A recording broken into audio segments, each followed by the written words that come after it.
Hi, I'm Caitlin from Brevard News. I'd like to quickly say thank you to the candidates that took the time to participate in the upcoming interviews. It really shows that you're willing to engage and shows respect for the people that you are going to represent.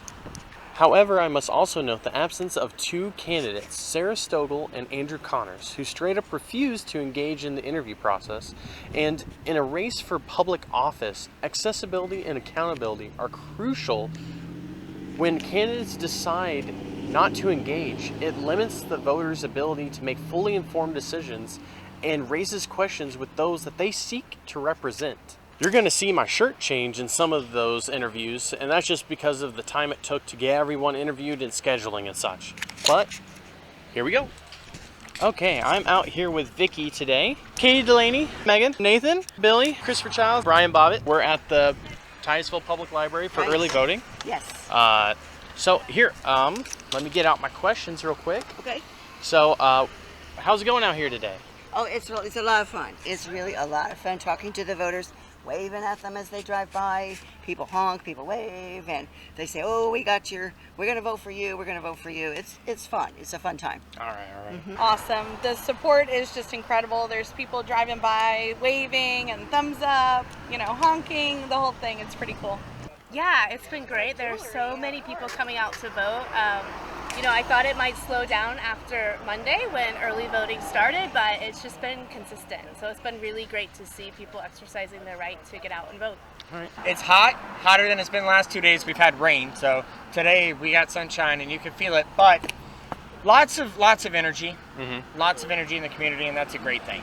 Well, I'll start with saying it's a beautiful day out. It's a beautiful Florida day, and it's high energy. There's a lot of folks out here sign waving, smiling and waving, and lots of people out here beeping their horns and giving us encouragement, so it's fun. I think it's going really well out here. It's a lot of people are active on the local campaigns. You don't see a lot of national focus. It's a lot of local, and that's kind of unusual. So it gives me a good feeling that people are paying attention to the local stuff, which is great. It's going really well. We're seeing a lot of people coming in, coming out, a lot of people making their voices heard today, so it's exciting. What do you think the voter response is going to be today? Today, the turnout has not been as heavy. Today's Wednesday. On Monday and Tuesday, there was a steady stream of cars coming in. The line was really long out there. Today, it hasn't been quite as busy, but still, it's been pretty steady with coming along. Right. I think it's been good. Well, the past 2 days have been really incredible out here at the polls. We've been having incredible turnout. I mean, the numbers are surprising everybody. Everyone is so passionate about this election, and it makes me so glad. It's been really good. I mean, I'm getting lots of thumbs up and lots of people coming and talking to me, but people just seem overall really happy to be out voting. It's a beautiful day. It's not 100 degrees out here, so it's just a really nice atmosphere. Based on what I've seen, it's probably about the same as the last 2 days, which is phenomenal. If we continue down the pace we've had the last 2 days, we'll have 1/3 of the voters voted before Election Day even happens. I think the voter response over these first 3 days of early voting have been excellent. I actually had a chance to talk to the supervisor of elections on Monday, and he said, "Wow, the turnout has been outstanding.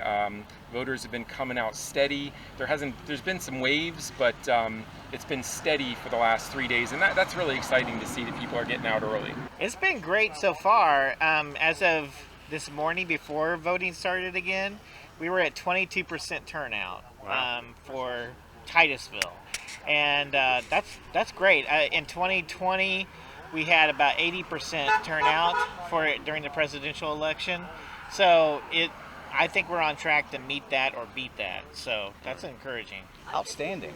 We've been seeing a lot of the early voting numbers coming in. Obviously, people have a lot to think about this election season, and they're coming out here making their voice heard, so it's a very good thing. What's your goal out here today? Are you just sign waving or what else? I'm talking to voters as they come up, and actually several have come up to ask me what my thoughts were, my philosophies were. How are we going to solve the water issue, and what are we going to do, and how are we going to solve the growth issue? Lots of questions like that. So there's a lot of things going on, and people are asking questions, and I love questions because I don't have all the answers, but I have some answers, and I get answers for them. Sign waving, and I really felt like during the primary and during the general, I really feel like it's important for me to be available for voters. Like maybe they haven't made up their mind, or maybe they had a question they didn't get a chance to ask me yet, and I just wanted to be available for people. Yeah, I just want to be available to as many voters as possible, that they'll know where to find me. So if they if I haven't gotten a chance to speak with them personally, I want to be out here so that they can come up and speak with me, and I can answer any questions that they have.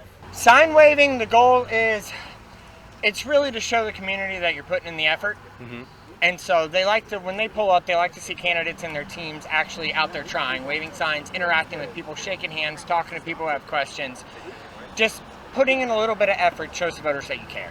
I mean, I would like to think that I'm making a difference, and perhaps making voters realize that I'm out here and I'm with them and I'm part of this community. So that's really the purpose of me standing out here, is just to show the community that I'm here, that I'm with them, and that I'm excited about the changes that I'd like to see in our city. You know, getting to see people. If people have questions, they can come up to you and ask you. Just letting them know that you're here for them. You're showing up for them. I think people want to know that you're going to show up for them, and that's why I'm out here. It's a little bit cooler today, so it's nice, but I've been out here when it's really hot out too. So I'll show up for them, no matter if it's in the heat or in city council and city hall. So Sign waving, just being out here, being able to answer the questions of the voters and concerns, and just being available to the public. So and it's a beautiful day to be out here, so it's awesome. Can you tell me a short story that people can relate to you about? So, I'm a family man and small business owner, and I just want to make a difference for the people. I think the people aren't being heard, and I want to make sure to give them a voice, and I would be that for them on city council. I'll be their voice, or I'll listen to them and try to push for the things that they want. I don't think that's happening right now, and I think we need to focus on that. I believe that the city has a lot of things they can do better on social media and responding to people on social media. I mean, this is like 2024, we're communicating a lot online. So the fact that we're not like responding to comments on social media is kind of disappointing. So we do some simple things. See, we got great people honking at us, giving us good support. So that's why I'm in it, is to represent everybody and give them a voice, give everyone a voice. Something about me, and many people know, but I have been a mayor before in the city of Wentzville, Missouri, and I was the mayor for 4 terms. People liked what we were doing as a community and kept voting for me. But I would do a lot with senior citizens, and I would help them to decorate buses and buy them candy for the 4th of July parade and things. And then I took them for ice cream, and so I would help them a lot. And one little lady, 4'8", named Elsie, she put her hand on my arm and she said, "Honey, I think you used to be a nurse." And I said, "That is right, Elsie, but what made you think that?" She said, "'Cause you really care about us." And I took that to heart, because I said, "Elsie, I really do care about you." And so people sensed that what I was doing for them was because I care about them and I care about the community. And that was precious. You couldn't pay for that kind of thing. That's what you hold in your heart forever. I really try to do the right thing for the community and for the residents. Sure. So I guess I'll tell you my why. I'm a mom of 3 kids, and I love this community, and I want it to be a place where my kids can afford to live, to grow up here and start their families here one day. And this is my home, and I love it, and that's why I'm doing this. That's why I'm running. I just want to make our community a better place, make it as great as it can be. Yeah, one of the cool things is I knocked over 4,000 doors, and to see people that I knocked on their door in April come up to me out here and said, "You knocked on my door, I remember you, and I'm going to vote for you."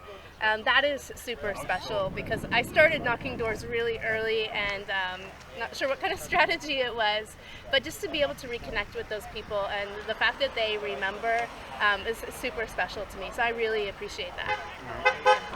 Well, I can't be out here all day, every day.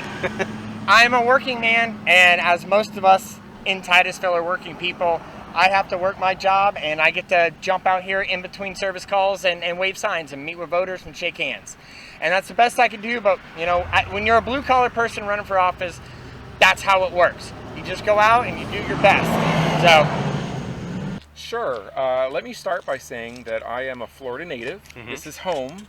I don't know that a lot of people in Florida can say that. I know there's a lot of people that come to live here because it's a great place to live, but this is home. I've lived in Florida my whole life. I've lived in Titusville 20 years.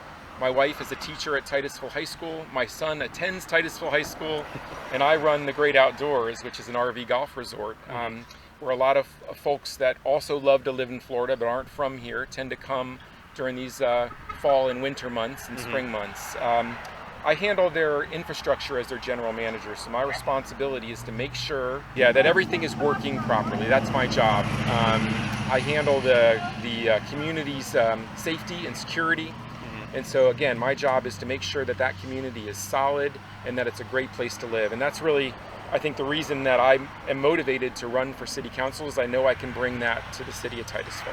So I've grown up here in Titusville. I fish the Indian River Lagoon, and one of the biggest issues now is I won't even let my son set foot in it. We need to do a lot of changes to help improve our environment, and we just don't have the leadership that's doing that. I've grown up here, like I mentioned. I wanted my son to be able to raise his kids here.